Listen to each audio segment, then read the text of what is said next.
Évidemment, c'est une bonne nouvelle dans le monde de l'automobile qui était particulièrement choqué par l'accident de Michael Schumacher. Oui, bien sûr, je crois qu'il faut commencer par dire qu'un signe de réveil maintenant, il faudrait savoir quelle est la nature de la conscience de Michael Schumacher. Et ça, je pense qu'on le saura. On parle peut-être de quelques mots prononcés, c'est déjà un stade énorme par rapport à le fait d'ouvrir des yeux, de savoir où on est, de savoir ce qui s'est passé.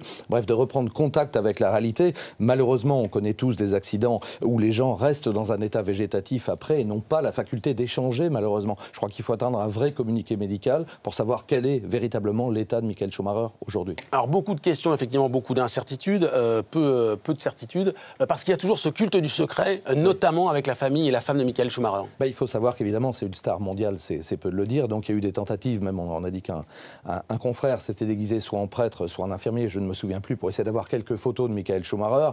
Dans ces cas-là, naturellement, toute information, j'allais dire, serait bonne à prendre. Donc on va attendre de savoir où il a été transféré, de quelle manière il a été transféré.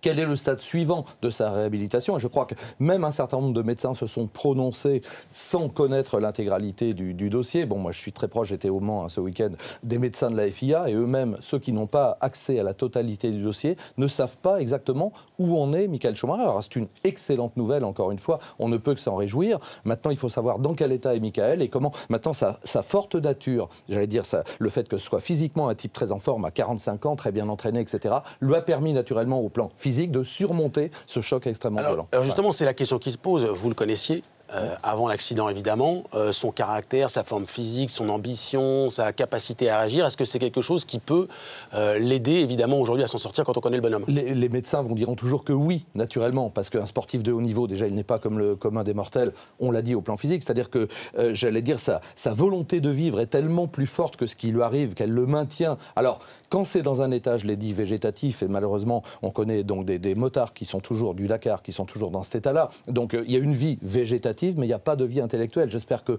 pour Michael, il y aura une vie intellectuelle.